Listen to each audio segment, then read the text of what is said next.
నమస్తే ఎస్ఆర్ మీడియాకి స్వాగతం. తెలుగుదేశం పార్టీ 44 వసంతాల మహోత్సవ కార్యక్రమం నేడు ఘనంగా ప్రారంభమైంది. కేవలం రాష్ట్రానికే పరిమితం అవ్వకుండా దేశ విదేశాల్లో ఉన్న తెలుగు తమ్ముళ్లు ఈ పసుపు పండుగను ఘనంగా నిర్వహించుకుంటున్నారు. గతంలో రాష్ట్ర వ్యాప్తంగా ఒకే వేదికపై నిర్వహించుకునే ఈ మహానాడు కార్యక్రమం నేడు అనివార్య పరిస్థితి కారణంగా క్లస్టర్ వైజ్ గా నిర్వహించుకుంటున్నారు. పశ్చిమాసియా యుద్ధంలో చమురు సంక్షోభం తలెత్తిన నేపథ్యంలో ప్రధాని నరేంద్ర మోడీ పిలుపు మేరకు తెలుగుదేశం పార్టీ అధినేత ఆంధ్రప్రదేశ్ ముఖ్యమంత్రి నారా చంద్రబాబు నాయుడు మొట్టమొదటిసారిగా వర్చువల్ విధానంలో మహానాడు కార్యక్రమాన్ని నిర్వహించేందుకు సిద్ధమయ్యారు. ఈ నేపథ్యంలో విజయనగరం జిల్లా వ్యాప్తంగా క్లస్టర్ విధానంలో ఈ పచ్చ పండుగను తెలుగు తమ్ముళ్లు ఘనంగా నిర్వహించుకుంటున్నారు.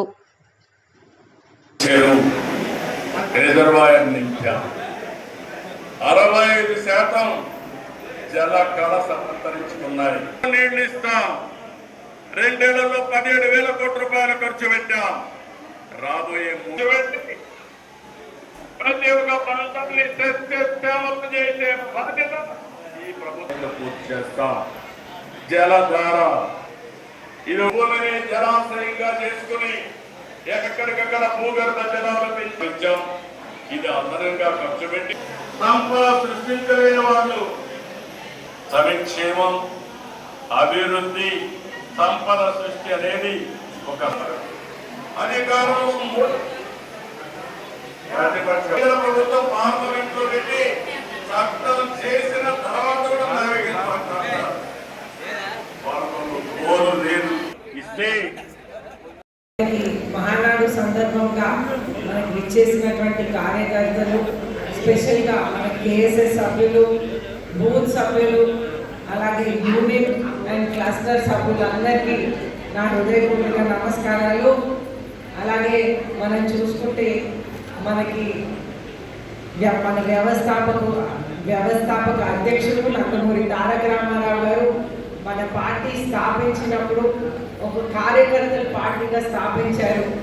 అలాగే వారు ఆ రోజుల్లో మన రాష్ట్రంలో ఉన్నటువంటి సంక్షోభం చూసి ఒక బాధ్యత తీసుకొని 60 ఏళ్ళ వరకు సినిమా రంగంలో ఉండి సినిమా రంగాన్ని వదిలేసి సినిమాల వలన నేను ఎంతో ఎదిగానని ఆలోచన వచ్చి నేను ఇప్పటి నుంచి ప్రజా సేవలో ఉండాలని ఒక మంచి ఆలోచనతో తెలుగుదేశం పార్టీ అనేది పెట్టడం జరిగింది. ఆ రోజు నుంచి ఈ రోజు వరకు మనం ప్రజా సమస్యల కోసం ప్రజల పక్షాన ఉంటూ అన్ని విధాలుగా కూడా మనం పోరాడుతూ ఉన్నాం. వారి తర్వాత నందమూరి తారక రామారావు గారి తర్వాత వారి ఆశయాలు మన నారా చంద్రబాబు నాయుడు గారు నిర్వహిస్తూ వస్తూ ఉన్నారు.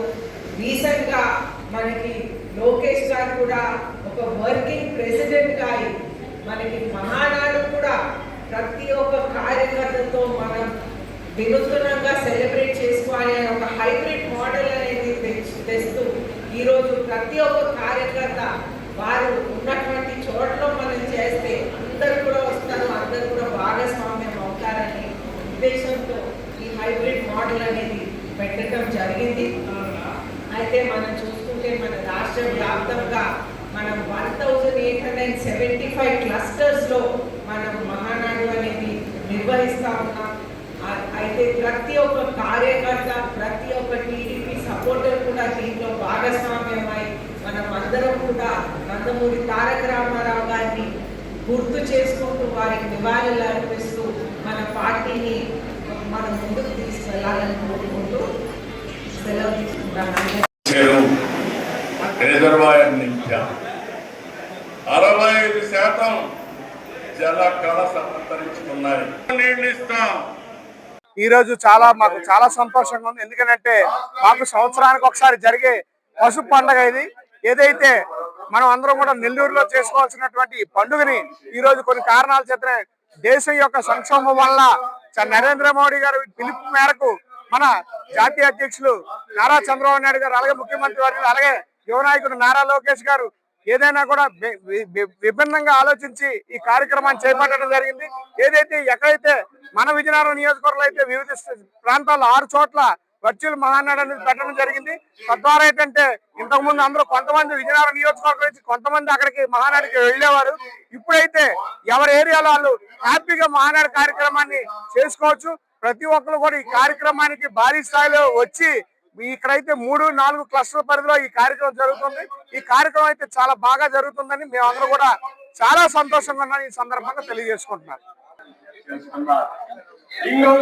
అందరికీ నమస్కారం.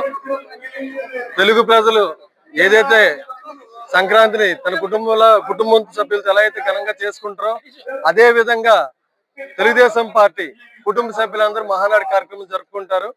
మరి ఈసారి వర్చువల్ గా విజయనగరంలో క్లస్టర్ వైజ్ గా డివైడ్ చేసి మరి 6 ప్రాంతాల్లో సుమారు 11,000 మంది పైగా పాల్గొని ఈ కార్యక్రమం విజయవంతం చేయడం జరిగింది.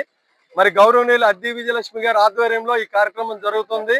మరి తెలుగుదేశం పార్టీ కుటుంబ సభ్యులందరూ కూడా పాల్గొని ఈ కార్యక్రమం విజయవంతం చేశారు.